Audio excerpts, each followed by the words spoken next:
उपस्थित भव्यात्मा हो। दुह्या क्रियापन्नता जीवा चेव अजीवा चेव।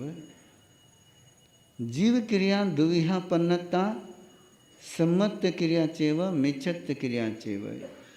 अजीव क्रिया दुह्यापन्नता इरिया वहिया चेव संप्राया चेव। दो प्रकार की क्रिया, जीव क्रिया अजीव क्रिया। जीव क्रिया दो प्रकार की, सम्यत्व क्रिया और मिथ्यात्व क्रिया।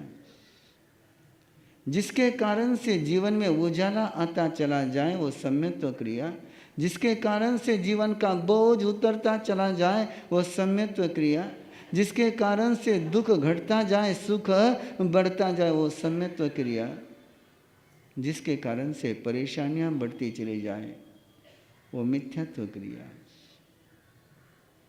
जिसके कारण से दूसरे के पास जिन शासन के खिलाफ मैसेज चला जाए वो मिथ्यात्व क्रिया, जिसके कारण से हम अपनी श्रद्धा के खिलाफ जीवन जीते हैं, अपने आस्था के खिलाफ जीवन जीते हैं, अपनी मान्यता के विरुद्ध में जाकर के क्रिया करते हैं, वो सारी क्रिया मिथ्यात्व क्रिया है।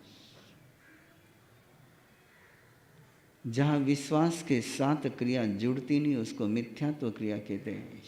और जैसा विश्वास वैसी क्रिया उसको सम्यत्व की क्रिया कहते हैं। अजीव क्रिया दो प्रकार की, इरियापथि की क्रिया और संप्रय की क्रिया। वो क्रिया जिससे केवल सुख ही सुख की अनुभूति हो, स्वयं को भी और दूसरों को भी, जिसमें किसी को परेशानी नहीं हो, स्वयं को भी और दूसरों को भी, उसको इरियापथि की क्रिया कहते हैं। जिस क्रिया में सुख की अनुभूति होगी उसके परिणाम में भी सुख ही आएगा। क्रिया तो करनी ही करनी है। जब तक जीव शरीर से मुक्त नहीं होता, कार्बन शरीर से मुक्त नहीं होता, तब तक बिना क्रिया का एक पल भी नहीं रह सकता है। क्रिया चलती रहनी है। कुछ क्रियाएं हम जानबूझ करके करते हैं, कुछ क्रिया हमारे अनजाने में चलती रहती है। चाहे क्रिया जानबूझ करके कर रहे हो, चाहे क्रिया अनजाने में हो रही है, चाहे क्रिया समझ करके कर रहे हो, चाहे क्रिया नासमझी में कर रहे हैं, लेकिन जिस क्रिया के करने में आपकी शक्ति लगी हुई है, आपकी इन्वेस्टमेंट लगी हुई है, उस क्रिया का बंध आपको होना ही होना है। इन्वेस्टमेंट के आधार पर क्रिया का बंध चलता है, करने के आधार पर नहीं। आप करते हैं नहीं करते, आप अभी यहां बैठे, दुकान की क्रिया आपको लग रही है, दुकान की क्रिया लग रही है, ये यहां बैठी है, घर की क्रिया लग रही है।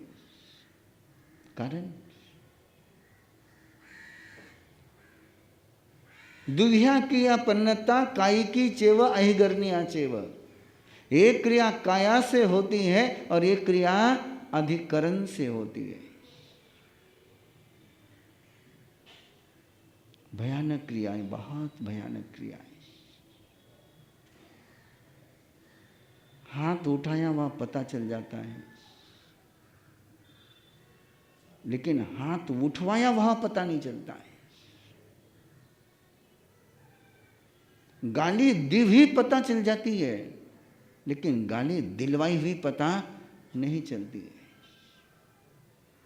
गाली देने वाला आज नहीं कल संभल सकता है,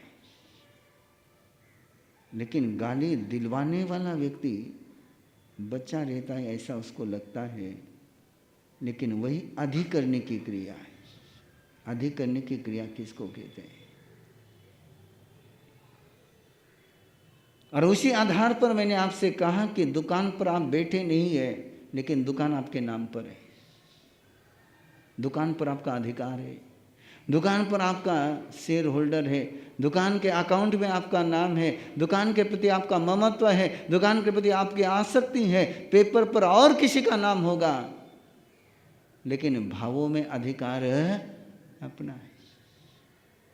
अधिक करने की क्रिया, अधिक्रियते अनेन इति अधिकरणम। जो मेरा नहीं है, जो मेरे साथ 24 घंटे जुड़ा हुआ नहीं है, मेरी काया मेरे साथ 24 घंटे जुड़ी हुई है, लेकिन गाड़ी मेरे साथ 24 घंटे, आपके साथ 24 घंटे जुड़ी हुई नहीं है। लेकिन गाड़ी के साथ आपका रिश्ता 24 घंटे का है कि बेटे तब का है? 24 घंटे का है। वो अधिकार जो बाय बर्थ आपके पास नहीं है, जिसको आपने अर्जित किया है, निर्माण किया है, संयोजित किया है, जिसको आपने इकट्ठा किया है, या जिसको आपने जन्म दिया, निर्माण किया है, आपके हाथ में घड़ी है, आपके हाथ में घड़ी है। अब वो आपके हाथ में है, लेकिन वो किस में है? वो कायकी में नहीं, किस में? वो अहिगर्निया में। इसलिए भूल गए हम लोग भूल गए। समय का एक छोटा सा नियम दिया हुआ था, समय का एक छोटा सा प्रोटोकॉल दिया हुआ है। आभूषण वज्जियम, कि शरीर पर कोई आभूषण नहीं रखना है।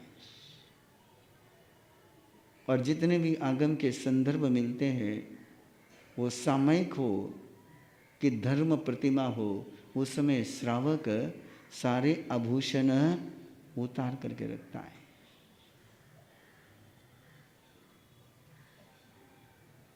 और उसका कारण केवल इतना था कि यदि आभूषण पहना हुआ है तो करण, करावन, अनुमोदन तीनों अधिकरण की क्रिया में लगे हुए हैं। और आभूषण यदि मैंने उतार करके रखा है तो कम से कम उससे मेरी काई की क्रिया नहीं लगेगी, केवल क्रिया कौन सी लगेगी? अधिकरण की क्रिया लगेगी। छोटा सा संकेत था। कितना गहरा सोच करके, कितना लंबा चिंतन कर करके तीर्थंकर परमात्मा ने जो सिद्धांत दिए, उस सिद्धांत के आधार पर पूर्वाचार्यों ने जो व्यवस्था बनाई, कितनी सोच समझ करके बनाई। महासती श्री उज्ज्वल कौर जी महाराज साहब ने एक श्रावक का प्रसंग दिया है, और उससे कायिकी और अधिकरणी की क्रिया को क्या परिणाम आते हैं वो समझने के लिए वो प्रसंग आपके साथ में रख रहा हूं। कि सेठ, नगर सेठ स्थानक में सामयिक कर रहे हैं, और सामयिक के समय में उन्होंने अपने सारे आभूषण उतार करके रखे हुए हैं। और उस सामयिक के सारी धर्म सभा में उनके पड़ोस में एक व्यक्ति बैठा हुआ है, मजबूरी से लाचार है, विकट परिस्थिति से गुजर रहा है, इज्जत दांव पर लगी हुई है, और सेठ ने उतार कर रखे हुए हार पर उसकी नजर है। निरंतर उसके मन में चिंतन चल रहा है कि यह हार मेरे जिंदगी को जीत में बदल सकता है, ये हार कहीं मेरे हाथ में आ जाए तो मेरे जीवन के सारी समस्याओं का समाधान हो जाएगा। और वो कंटिन्यू देख रहा है कि कब श्रावक जी काय स्वर्ग में पहुंचे, कब ये ध्यान में पहुंचे और इनकी आंख मुंद जाए और मैं हार पर कब्जा कर लूं। बैठा किस में? वो सामयिक में, धर्म सभा में, लेकिन निरंतर मन में आर्त ध्यान और रौद्र ध्यान चल रहा है। और जैसे ही श्रावक जी काई स्वर्ग में पहुँचे, उसने वो हार उठा लिया और उठा करके चला गया। श्रावक जी ने काई स्वर्ग खोला, देखा लेकिन खोजा नहीं, देखा लेकिन खोजा नहीं। या तो जूता चला जाए तो खोजते हैं।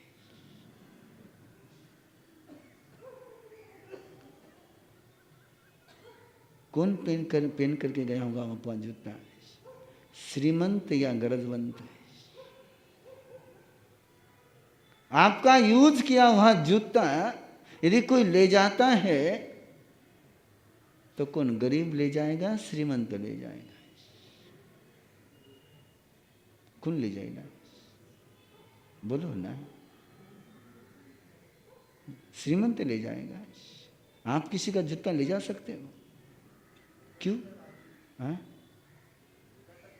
श्रीमंत भी शायद मन से गरीब होगा, है ना। तो मैं थोड़ा सा वाक्य को सुधार लूं। मन से गरीब ले जाएगा या मन से श्रीमंत ले जाएगा? शायद हो सकता है कि तिजोरी से श्रीमंत होगा, लेकिन मन से,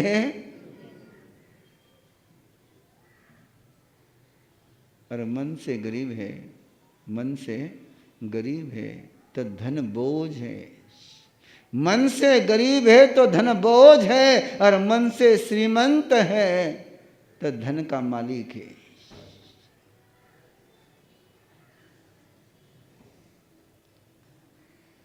धन मिला है तुम्हें पुनवानी से, गुलाम क्यों बनते हो गलत सोच करके?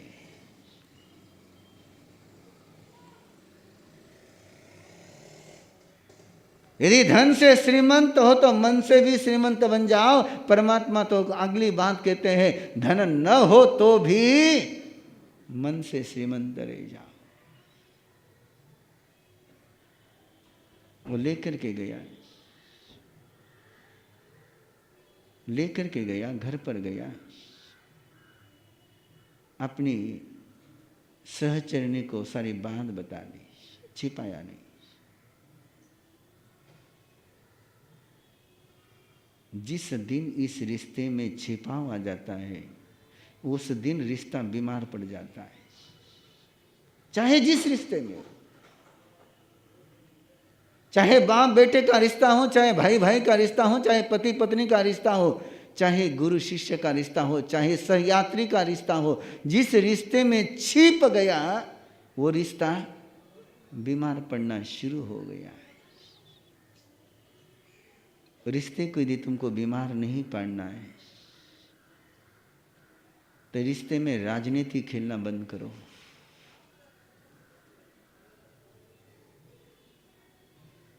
जिस रिश्ते में राजनीति आ गई, वो रिश्ते तुम्हें कहाँ ले जा करके उलझा देंगे पता ही नहीं चलेगा। वो मजबूर था, परिस्थिति से मजबूर था, लेकिन उसने अपने सहचरणी को जाकर के बता दिया कि आज हम जिन परिस्थितियों में पड़े हुए हैं, उस परिस्थिति में यह हार हमें तिरा देगा, और जब हम ऐसा बाहर निकल जाएंगे, हम वापस सेठ जी को हार, भावना देखिए उस व्यक्ति की, मैंने बिन पूछे लाया है, मैंने चुरा करके लाया है, मैंने उठा करके लाया है, लेकिन जैसी ही परिस्थिति होगी मैं सेठ को वापस लौटा दूंगा। और श्राविका जी ने कहा, इसको बेचना मत, इसको बेचना मत, इसको कहीं गिरवी रख देना। बोले कहाँ गिरवी रख पाऊंगा? ये हार सेठ का है, ये पूरा नगर जानता है कि सेठ इसको गले में पहनते थे, और किसी के भी दुकान पर गिरवी रखने जाऊंगा तो पहले पूछेगा कि हार तूने लिया कैसे, कहाँ से लाया? और श्राविका जी ने कहा, सेठ जी के यही जाकर के गिरवी रख दो।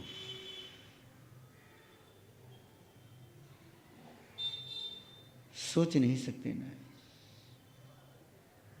कि जिससे माल चुराया उसके जगह जाकर गिरवी रखना है।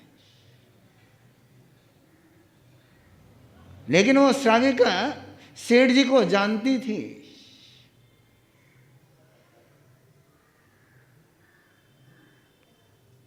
मन कहता है कि आप उस सेठ को प्रणाम करो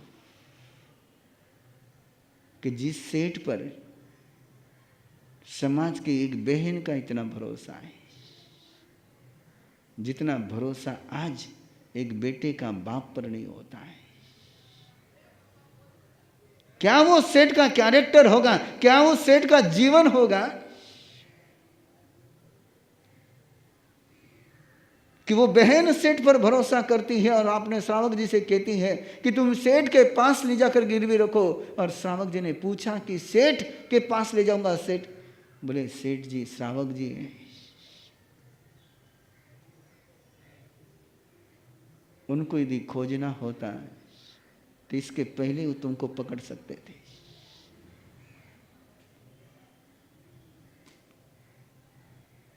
न मानने जैसी बात भी अपनों की मान लेना है, न जचने वाली बात भी अपनों की मान लेना।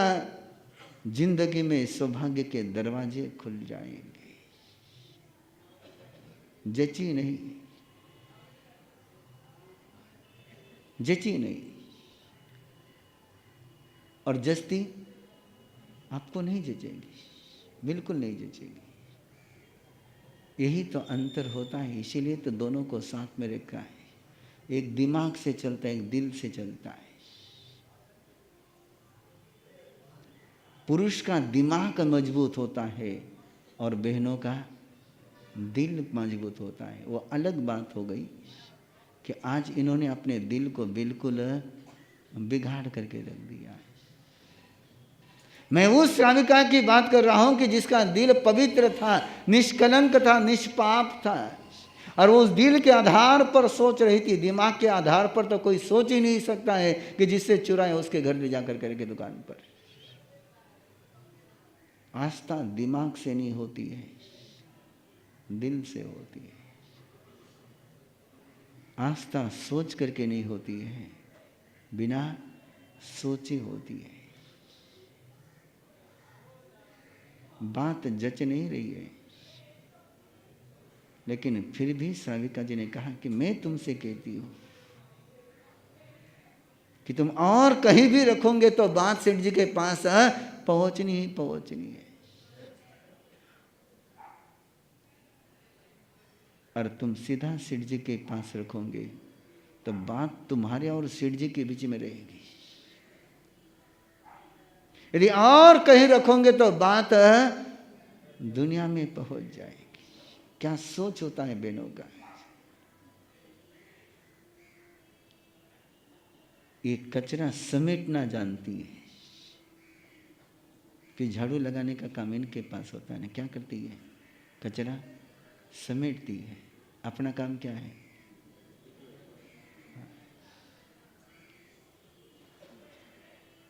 और जिस दिन से इनका झाड़ू लगाना छूट गया, उस दिन से ये कचरा समेटने की कला भूल गई। जब तक इनके हाथों में घर में झाड़ू लगता था, इनका मन भी साफ होता था, घर भी साफ होता था, और दूसरे का कचरा भी ये बिखेरती नहीं थी, समेटती थी। हाथ से झाड़ू नहीं गया, हाथ से कचरा समेटने की कला चले गई।